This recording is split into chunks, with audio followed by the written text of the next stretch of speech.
Hari ini aku berada di rumah duka almarhum Nyoman Sulame. Nah, beliau ini tutup usia pada umur 69 tahun. Ini lokasinya itu tepat banget di depan rumahku. Jadi si almarhum ini meninggal pada tanggal 11 bulan 2 tahun 2024. Dan upacaranya tuh diabukan. Kalau dalam istilah lainnya adalah dibakar. Dan untuk puncak acaranya itu dilakukan pada tanggal 20 bulan 2 tahun 2024, yaitu hari ini. Dan untuk jam keberangkatannya adalah jam 10 menuju ke kuburan. Ketika aku masuk ke rumah duka, di sini aku agak sedikit telat untuk merekam ketika almarhum itu dibersihkan. Soalnya ketika aku datang, di sini sudah selesai dimandikan. Dan yang pastinya di dalam banyak banget ada orang. Soalnya semua keluarganya datang. Dan beginilah situasi di dalam rumah duka.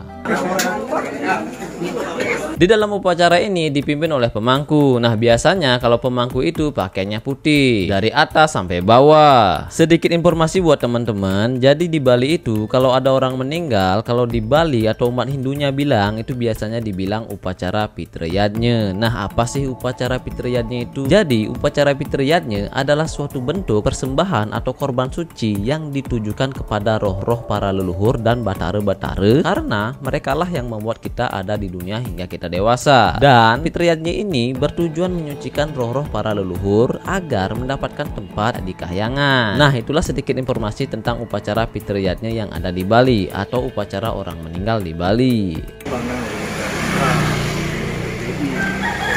Untuk situasi di depan rumah duka belum terlalu banyak orang yang datang. Soalnya menunjukkan jam 10. Tapi seiring berjalannya waktu, jam pun menunjukkan jam 10. Dan banyak warga pun yang datang ke rumah duka. Biasanya yang datang ke sini adalah warga-warga yang berasal dari sekitar rumah duka. Di Bali kalau ada orang meninggal itu biasa depan rumahnya itu ada bendera yang berwarna hitam seperti di video ini. Nah, bagaimana kalau di daerah kalian? Apa warna benderanya? Atau mungkin nggak ada benderanya? Silahkan berkomentar ya. Karena jam sudah menunjukkan jam 10, beberapa persiapan pun dibawa ke kuburan seperti teh, kopi, aqua, gelas, makanan, minuman, dan lain sebagainya. Dan juga beberapa pakaian dari almarhum juga dibawa ke kuburan. Dan di sini terlihat kasurnya juga dibawa.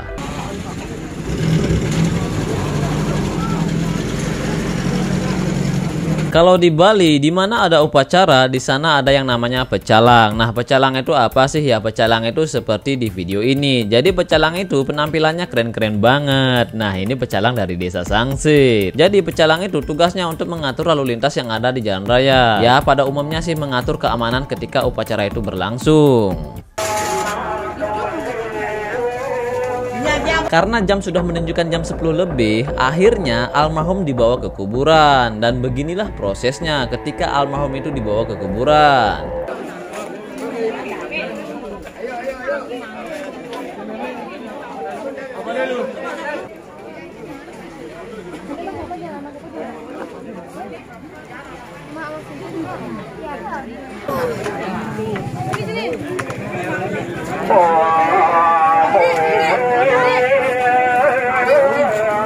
Untuk jarak kuburan dari rumah duka itu sekitaran 2-3 km.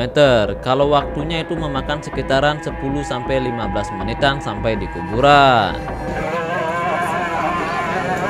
Dan almarhum pun melintasi yang namanya jalan raya. Nah, buat teman-teman kalau kalian main ke Bali, misalnya kalau macet itu pastinya ada yang namanya upacara. Entah upacara apapun itu seperti odalan, ada ogoh-ogoh, ada orang meninggal atau ada wadah. Yang pastinya situasi jalan raya macet ya teman-teman. Dan akhirnya kelihatanlah wajah saya. Nah, di sini saya melihat masa depan saya. Soalnya kalau saya meninggal yang pastinya saya akan diginiin juga, yaitu dibawa oleh warga masyarakat yang berada di rumah sekitar saya. Saya berharap kalian umurnya panjang dan sehat selalu, oke? Dan akhirnya kita sampai di perempatan yang ada di Pasar Sangsit. Nah, ketika kita sampai di perempatan, itu ada salah satu orang yang harus sembahyang. Nah, ini tujuannya agar upacara ini dilancarkan. Jadi ini adalah tradisi yang ada di Bali. Siapapun yang meninggal itu harus ada yang sembahyang di perempatan sebelum almarhum itu melintasi jalan itu.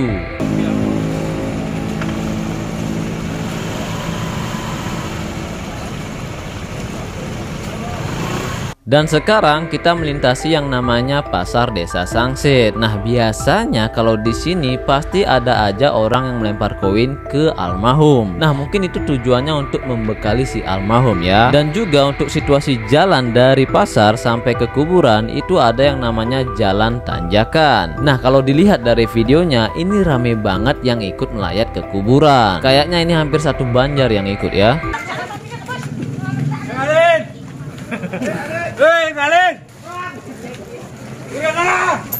Nah, kalau kita melihat lebih dekat lagi kepada orang-orang yang mengangkat si almarhum, beginilah situasinya.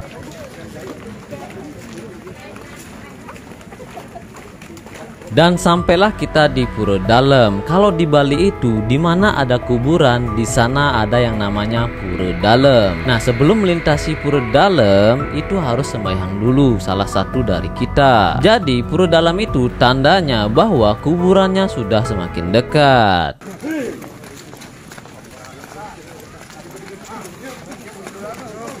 Untuk situasi jalan menuju kuburan itu jalannya tanjakan. Nah, akhirnya kita sampai di tempat kuburannya. Jadi sebelum almarhum itu ditaruh di tempatnya, itu harus mengelilingi tempat pembakaran sebanyak 3 kali. Dan ketika saya melihat tempat pembakarannya, ternyata ada 3 tempat yang akan diabukan hari ini. Kita ngatrang semua banget, hari sebagian sampun penceje ngarengin. Nah, kalau di Bali ini namanya Banten, tapi kalau di daerah kalian apa? Nah, jadi Banten ini adalah sarana upacara untuk upacara Pitriyatnya ini. Dan almarhum yang kedua pun datang. Di sini saya agak sedikit kaget, soalnya si almarhum pernah membuat video bersama saya ketika saya berada di kuburan.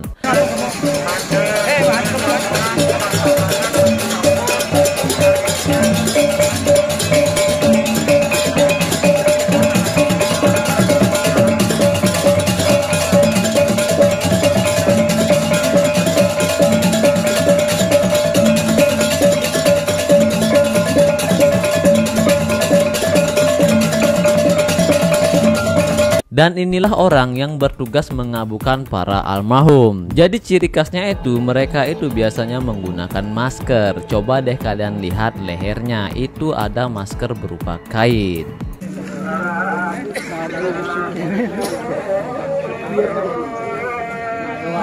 Dan di kuburan juga ada ini. Nah, kalau orang Bali bilangnya ini momongan. Dan juga ada yang berdagang. Nggak enak nih kalau nggak nyobanya. Nah, di sini saya mencoba membeli yang namanya kentang goreng. Mengisi perut aja sih sebenarnya. Ternyata enak juga ya. Dan almarhum yang ketiga pun datang.